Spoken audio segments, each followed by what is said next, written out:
Hello. Yes, Tejas. Yeah, I had a question. So first of all, thank you for the seminar. Like you really summarized it in a simplified way. So thanks for that.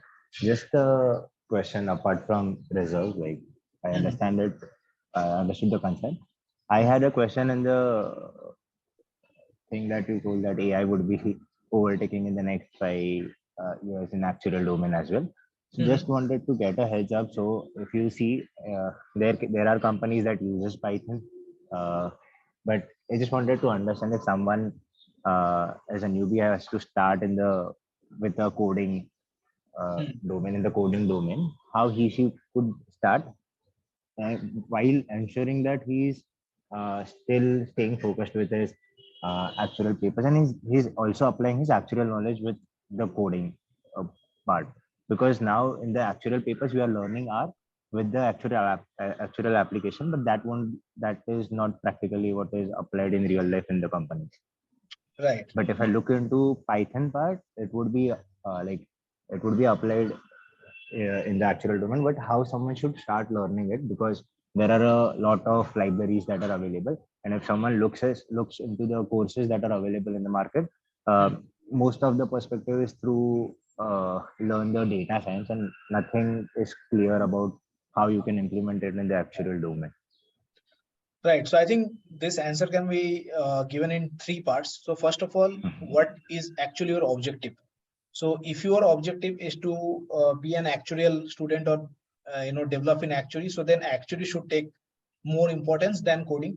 So then you need to kind of work on that domain, right? Like this answering this why should be more important for you. But Mhm. then coding would augment your actuary, right? You cannot be a good actuary without understanding coding, right? So that if your objective is actuary, then coding should be a side hero for you, right? But suppose your objective is something different. You just need to learn actuary, but your objective is to get into data science or machine learning, right? Because this field have much more wider application. Like actuary might be limited to insurance, but data science might be applicable in overall all the areas, all the domain, right? And you're just doing actually just to get some knowledge, then coding would be more important, right? And even more than coding, for data science or artificial intelligence, mathematics is more important. Linear algebra, calculus, these are more important. So once you have understanding, like you are actually working on an algorithm, and algorithm is created by someone. So if you understand the mathematics behind it, then you can create your own algorithm, something like chat gpt, right? Something that they have like used the current someone else algorithm, and they have made it some its own, right? So that's how you can kind of work on that. Now if you are saying that no, I'm not clear, I want to also do the actuary and do the coding part, and whatever happens at a later point of time, I'm going to take the plunge with that thing, right? So I think then you can have a target, like maybe every year you would be clearing maybe one paper, two paper, and along with that you're also learning the coding part, right? So coding would obviously help you, like one thing would augment each other. However, if you move into data science and artificial intelligence at a later point of time, then and you depending on the area that you are working in, like it can be medical, it can be computer vision, it can be driverless car, etc. Right? So if you move into driverless car, you do not have any requirement for actual, right? So then you need to focus on that domain.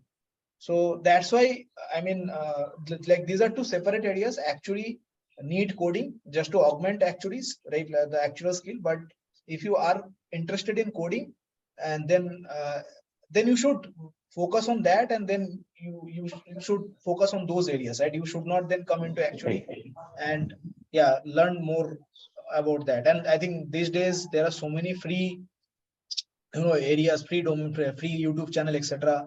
You can like learn those very easily. And yeah, for organized knowledge you can come to some, maybe some proper courses. But yeah, I think Right, to right. learn coding is So that is there. I resonate with you on this point. But my question was that uh, Python is a vast thing. But right. if anyone starts learning it, then it would be Mhm. like more so from the data science perspective, because all the courses that are available are from that perspective, like all the Right. implementation thing. But Right. if someone who is already into the actual domain has cleared all the papers, maybe, or have almost cleared the papers, and he Mhm. only wants the implementation basis actuarial knowledge into the Right. actuarial domain. So Right. what he she could do, because after learning actuarial and then going into that field will be totally separating from the actual domain. Because I think that this is my thought that Mm, in the near future, like then after 3, 4 to 5 years, as you said earlier, mhm. Python would also kick in. Like currently, we are using Profit, GGY Access, but Profit would also kick in here to Right. the application would be more from Profit perspective, SQL perspective. To learn that in the actual implementation, how one could start. Because if someone starts with Python, taking the course that are available online, he won't get the knowledge of its actual implementation, because there are various types of libraries in Python.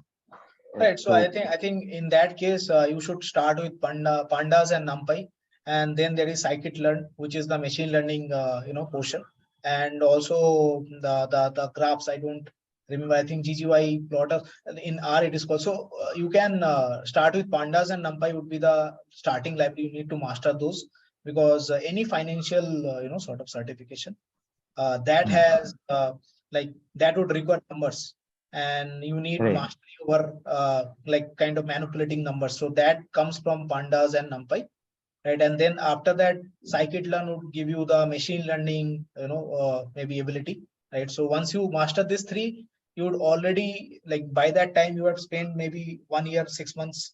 So you know multiple more libraries that would help you. And I think I'm not aware of the library name, but I think there are some libraries which are specific to Actuary as well. Oh, So these are things that are coming up. So you can figure those out, right? Is okay. Yeah, yeah, definitely. Yeah. Yeah, Parul, you want Okay. to add something here? Oh, in my opinion, I think if you're fresh to Python, you need to know the basics at least, irrespective of whether you want to use it only for the actuarial perspective, because there are a lot of sentences that you need to be aware of, which are generic. So that is something that I feel that you need to start as a general uh, information, and that might include a bit of data science as well before you actually use it only for actual purpose. Yeah, true. That is also there. Cool. Next question. Yeah. Maybe, Thank you. yeah, thanks, Tejas. So maybe we can go till 5:15, because I can see 5:10, and 5:15 will stop this. And yeah, maybe, and then if there is further question, you can also ask in the WhatsApp. And yeah, any more question? Any question on the maybe the industry or work profile? Anything?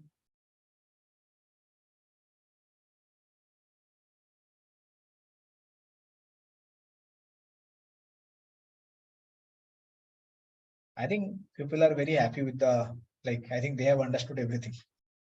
So yeah, and I think many Hi, people are, Appan.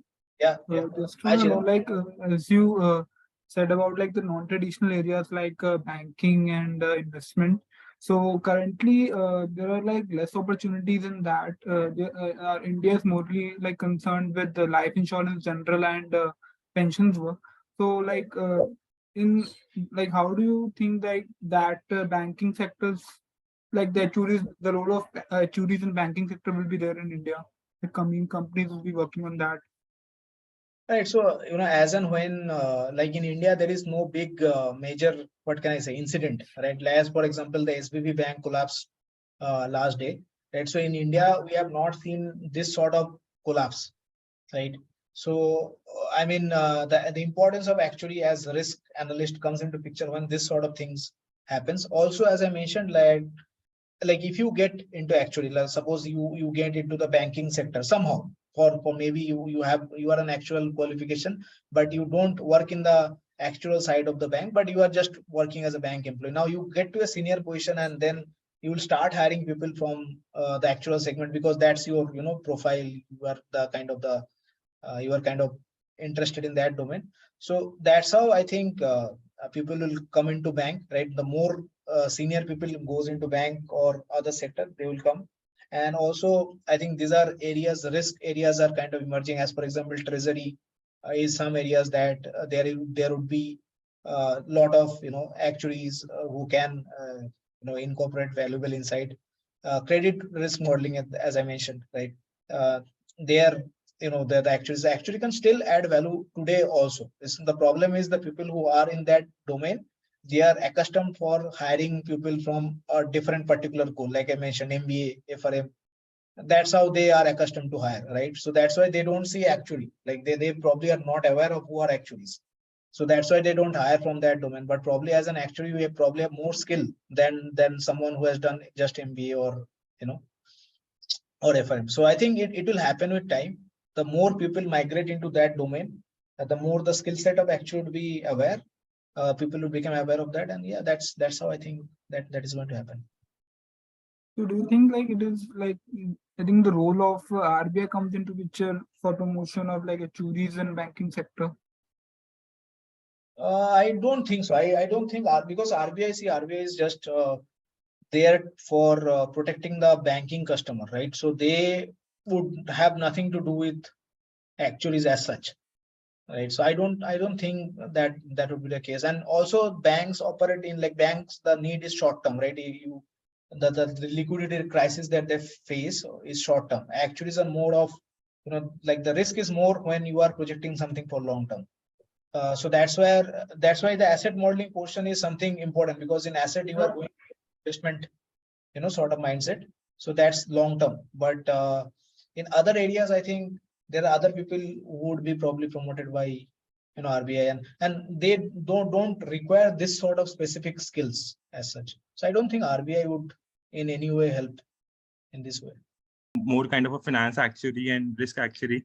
So for past 6 months, I was trying to find any kind of profile just like this. I didn't get that. So I had to enter into Tata AIA. So basically, it's a life insurance company, as we all know about it. But I am more keen for a finance actuary and risk actuary. So just wanted to ask, are you aware of any companies that do provide, that kind of a role So that can, yeah, I think I have heard about Assis Consulting. They are Assis, yeah, Assis or Assis or whatever that is called. So I think they are into that, and also Prudential. I think that goes by some different name now, MGM, something like that. It starts with name. So earlier Prudential. right. MG and M, right. Yeah, so I think these are the two companies that works on the investment side.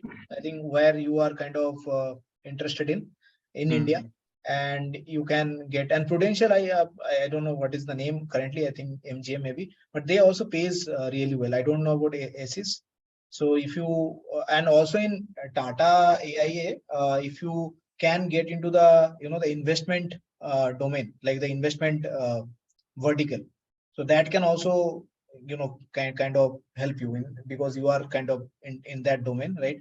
And I think I have seen many actuaries moving parallelly to investment, especially when I was in SBI Life. There are a couple of people who are not able to complete their actual papers, like they cleared 5-6 papers, and then they moved into investment and they stayed there. And so I think you can also try that approach, right? In moving into the investment. But I think as compared to Prudential or also as compared to the payment that you will, or salary that you will get in actuary, the investment payment would be slightly lesser, right? There the bonus would be higher, because it depends on your performance, how much you are investing, and there are also front desk, middle desk, and back desk, right? It depends on the role that you are getting. But if you are in the front desk, it will be a very huge bonus for you if you are a good, investment manager, right? And ultimately, I think investment CFA is something that if you are interested in, you should open something of your own, right? If you are investing in the stock market, you can open some, because that is something that is giving you that ability. Right? There is no barriers to entry as compared to an actuary, where there is a barrier to entry. Like you cannot open your own insurance company very easily.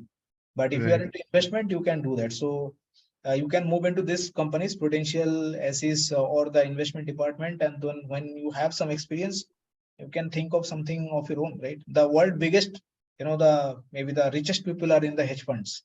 So agreed, totally agreed. Yeah, and also the world biggest failure also from the hedge funds. So, but still, it has just 1 to 2% of the population of the whole investment universe. That's true. Yeah, that's true. But yeah, there is opportunity. There is opportunity. You have to kind of like, you have to kind of figure that out. And yeah, once you are, passionate about something, you want to get into something. Right? At a point of time, I was in KPU and people used to tell me that you cannot move into core sector. So I cracked 4 interviews in core sector. So it's about that, thought process. Like someone is telling something, then do you have the mindset to kind of understand why someone is saying that, and then how can you overcome that obstacle, right? So that's Agreed. where difference between good and best comes into picture. That's the